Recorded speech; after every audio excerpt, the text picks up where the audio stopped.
5 tips for preparing for your first Brazilian Jiu Jitsu tournament. This question of the week comes from a friend Josh, student here who is a white belt getting ready for his planning or thinking about his first Jiu Jitsu tournament. And he asked me for some advice on how to get ready. And so I decided to come up with a video listing my 5 tips for getting ready for your first tournament.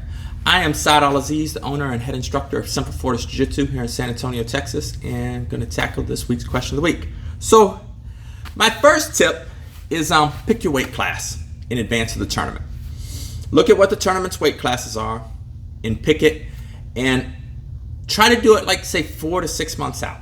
That way, if you're planning on losing weight to get into a particular bracket, you've got plenty of time to lose it naturally. Vice trying to lose water weight dramatically a week or a couple days before the tournament. I don't know how many tournaments I see. I show up at tournament day and I see competitors outside with like garbage bags on, running around, trying to cut last minute pounds to get ready for their match so they don't get disqualified. And it's like, 1, you're adding extra stress by doing that. 2, you are adversely affecting your cardio and your strength. If you do a dramatic, say 20-pound weight loss, which is going to be mostly water weight, a few days or a week before a tournament, you are not going to be as strong on tournament day, and your cardio is not going to be as good on tournament day as it is on your normal everyday rolls, because your weight loss is going to be mostly a water loss, and that's going to hit your cardio and your strength hard. So you might walk around at 200 pounds and you think, well, man, if I get to 180 in a week, I'll be so much stronger at 180 than I would be at 200 against people in that weight class. And the answer is no, you might actually be weaker at 180 with a dramatic weight loss than you would be at 200 at your natural walk around weight. So if you want to lose weight, try to do it over, plan it out 5-6 months in advance to get down to that weight. Or just compete at the weight you're at. That would be my best advice. The weight that you train at every day should be the weight that you compete at. Don't try dramatic weight losses. And that's a big mistake I see people make. Second big mistake I see people make in tournaments, especially new folks, is know the tournament rules. So in advance, read the tournament rules, what they are, study them, and that way on tournament day, what rules, what techniques you can do and what you cannot do. And that prevents you from getting disqualified. It always blows my mind when I see somebody at a major tournament, whether it's the World Championships or the Pan American Championships, and they do a technique and the referee does this and points at them, which means you just got disqualified. And it's like you spent $100 to get into the tournament, the round trip flight and hotel and meals. You may have spent well over $1,000 and you didn't sit down and study the rules to know, hey, I can't do this technique. So you get disqualified and it's like, oh, you just spent a whole lot of money and you basically wasted it. So know the rules in advance and realize that your coach may not know the rules of that tournament. Like, one of the cool things about the IBJJF tournaments, which is the International Brazilian Jiu-Jitsu Federation, is they have rules clinics. And I remember the first rules clinic I went to, back then I might have been a purple belt or a brown belt, but I just wanted to understand the rules. And I was in the room with guys who were black belts, even a coral belt in the room. And I thought, oh man, they've got the cheat code. They already know all the answers. And the instructors of the course would show a technique, they'd show a move, and they'd be like, okay, how many points was this move worth? And I was stunned when I realized even the black belts were getting it wrong because they just didn't understand the rules. Not that they don't understand jiu-jitsu. Of course they understand jiu-jitsu. They're great at jiu-jitsu. But being great at jiu-jitsu doesn't mean that you understand the rules of the tournament. And if you're not aware of the rules of the tournament, that could lead to a disqualification.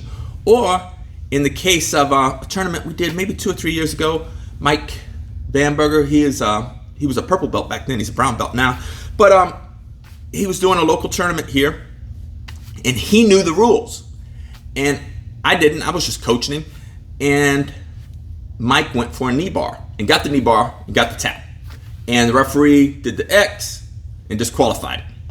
And I thought, oh, the referee's right. You're a purple belt. Normally in tournaments, you have to be a brown belt to do a knee bar. And Mike, after the match, was like, no, I read the rules. It said I could do a knee bar. And we looked at the rules, went to the tournament organizer. We're like, hey, the referee just disqualified our guy against the rules, and the referee just didn't know the rules as well as, he should have. And then, the tournament organizer overturned the match, and the tournament went on. But, had Mike not studied the rules, he'd have just lost that match, because I didn't know that particular rule. The referee didn't know it, and Mike knew it. So know the rules of the tournament. Develop a game plan for the tournament and focus on what you're good at and try to take the match to that point. And what I mean by that is, like, people have their natural favorite submissions, their favorite escapes, their favorite sweeps. Focus on that leading up to the tournament. Like, when I go into a tournament, instead of like going through my Rolodex of moves, I just game plan, and I'm like, man, I really want to hit, say, these two submissions. Like, these are my two favorite submissions. I'm really good at them. And what I will do is, like, maybe 2 weeks before the match, before the tournament, when I roll in here, I will only do those two submissions. So let's say, the submissions are an armbar and a loop choke. So that's all I'll do when I'm rolling. Sometimes I'll even tell my training partner before the roll, I'm going for the armbar and loop choke. Watch out. And that makes them extra vigilant and better at defending against those two. So what I end up doing is I ignore any available kimuras, I ignore any available triangles, omoplatas. No, I'm going for these two submissions. And whatever your 2 or 3 submissions, favorite submissions or sweeps are, focus on those in your rolls, in your training, and get really good at them. And another common mistake, along with sticking with what you're good at and keeping it simple, is don't try to learn a new YouTube technique the night before the tournament or a few minutes before your match. Like, oh, wow. Or your buddy from another school is like, man, you should try this sweep. It's working really good for us. And it's like, it sounds like a great idea, but in the heat of the moment, the opportunity may never come to even do that move. And the chances of you executing a move that you just learned against an opponent at your level is pretty much slim to none. So stick with what you're good at. Your best chance of victory is doing what you are good at. And so instead of going through a Rolodex of moves, when I go into my match, I know what moves I want to do. So as soon as I'm in side control, I know how I want to escape. As soon as I'm in close guard, I know how I want to attack them. I'm not trying to figure out, okay, well, here we are. What's available? It's just, I already have a plan. And that starts when we stand. Like, if you're not good at takedowns, well, then you should probably pull guard. And so you don't need to lock up. You just need to grab a hold of them, pull guard. Or, if you're a wrestler and you got an extensive wrestling background, no reason to let them grab your gi. Just shoot, do your double leg, do your single leg. And if you're a judoka, as you approach them, look for the wrestlers to shoot, but get your grips. And then don't get your grips and figure, let's see what happens. Get your grips, go for your move. If your favorite throw is whatever, do that throw or do that trip. Do that foot sweep. Do that. Don't sit there and analyze and overthink it. Do your game. And just realize, like my instructor says, man, your opponent has a say-so on the outcome of every technique too. But go for your best technique, be decisive, and if it doesn't work, then you go to what's next. Another thing is don't invite, especially on your first tournament, I would encourage you not to invite all your family and your friends and your toddlers, things that become stressors for you. So like I've seen people at tournaments where, they're chasing their toddlers before their match. Or, it's their first match, their first tournament, and, the wife's like, oh, your mom can't find the arena. Here's the phone, give them directions. And it's like, bro, you're getting ready to go on the mat in 5 minutes. We ain't got time to give your mama directions. bless her heart, but your first tournament, don't put those stressors on you. Don't invite, your coworkers and your kids and your family and your friends. You'll have other tournaments. Just relax for your first tournament. Tell everybody, hey, we'll have somebody record or, maybe even live stream it. But y'all just stay home. Let me go do my thing and we'll see how it goes. So try to minimize the stress. And your stress will be minimized also on the weight cut. If you're not doing a weight cut, then that's one less thing you have to worry about. It's like, oh, I'm already in the weight limit. And especially like on smaller local tournaments, a lot of times people do a weight cut and, they're out there sweating with their bags and stuff.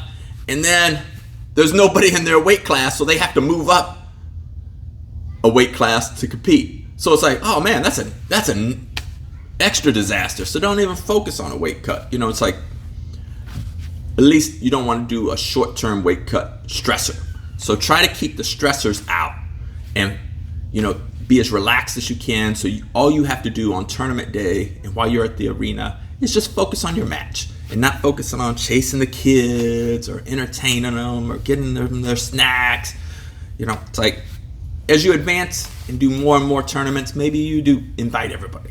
But on your first one, I would encourage you just go it alone. And then last but not least, remember to breathe. A lot of times people hold their breath during matches because they're so excited. Breathe. It's just like in boxing. You'll hear boxers go pss, pss, pss when they throw punches. And it's not special effects to intimidate anybody. It's if you're exhaling, then your body has to inhale.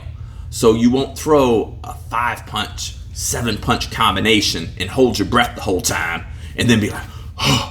And a lot of times you'll see people, even when they roll in clash, it's like, oh, he's holding his breath. It's like, no, breathe, and that will help you with your cardio work. So those are my 5 tips for your first Brazilian Jiu-Jitsu tournament.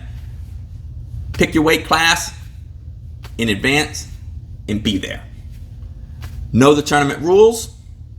Develop a game plan. Don't invite all your friends and family to add stressors on you. And breathe. All right. That's the answer to this week's question of the week. Got a question for next week? Feel free to fire a question below. Or if you got any insight on what you do for your tournaments, man, please comment below and we can all learn and grow from it. All right. Ciao.